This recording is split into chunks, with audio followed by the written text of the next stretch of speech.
JF-20 మనకు so called stealth fighter, చైనాకు సంబంధించిన JF-20 స్టెల్త్ ఫైటర్ ని మనం చాలా సార్లు వాళ్ళని లాక్ చేశాము అని చెప్పి మనం విన్నాం. మన ఫార్మర్ ఎయిర్ చీఫ్ బదూరియా గారు చెప్పారు. అలాగే మనకు గతంలో ఇద్దరు ముగ్గురు కూడా విశ్లేషకులు దాని గురించి మాట్లాడారు. ఇన్ఫాక్ట్ ఒక న్యూస్ ఏం జరుగుతోందంటే అక్కడ షీ జిన్పింగ్ టిబెట్ ప్రాంతంలో మన సరిహద్దు దగ్గరగా LAC దగ్గరగా JF-20 లో ప్రయాణం చేశాడా అని మనం వింటున్నాం. JF-20 లో వెళ్తుండగా విపరీతమైన శబ్దం వచ్చింది అక్కడ కాక్పిట్ లో.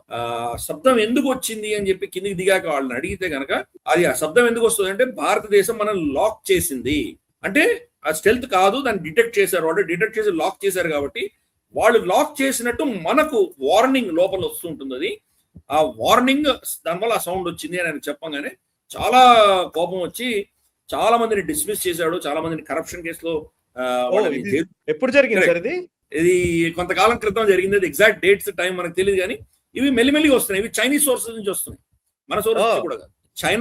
చైనాలో ఉన్నటువంటి ఇన్ఫర్మేషన్ ని చైనా వ్యతిరేకులు ఎవరైతే ఉంటారో, చైనా డిసిడెంట్స్, మనకు టైవాన్ లో కానీ లేదా అమెరికాలో యూరోప్ లో ఉన్నటువంటి చైనా డిసిడెంట్స్ వాళ్ళు తీసుకొస్తున్నారు ఇవన్నీ కూడా. సో మనం ఈ కొరాబరేట్ చేసి చూడాలి, డాట్స్ అని కనెక్ట్ చేసి చూడాలి.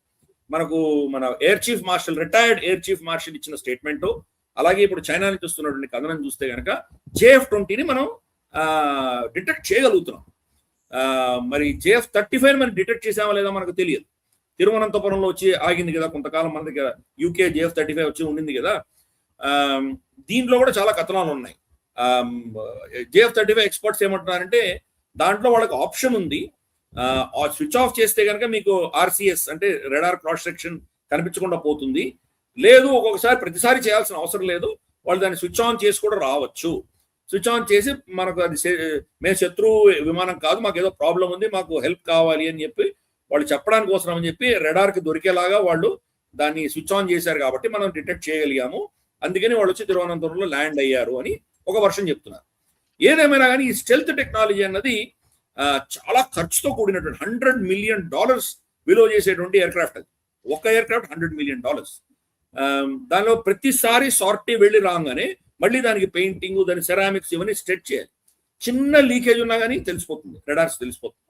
ఇరాన్ మరి కొట్టిందంటే కనుక వాళ్ళకి టెక్నాలజీ లేదు, రెడార్స్ లేవు, మొత్తం శాటిలైట్ కమ్యూనికేషన్ సిస్టమ్ అంతా దెబ్బతినింది. అంటే సూక్ష్మంలో మోక్షం వాళ్ళు సంపాదించారు. ఇన్ఫ్రారెడ్ హోనింగ్ టెక్నాలజీతో కొట్టారు. ఇది మేజర్ వేకప్ కాల్. అంటే ఈ స్టెల్త్ డిజైనర్స్ ఎవరైతే ఉన్నారో రెడార్ గురించి వాళ్ళు ఆలోచన చేశారు కానీ ఇలా వాళ్ళు ఇన్ఫ్రారెడ్ తో వాళ్ళు ఐడెంటిఫై చేయగలరని వాళ్ళు పెద్ద షాక్.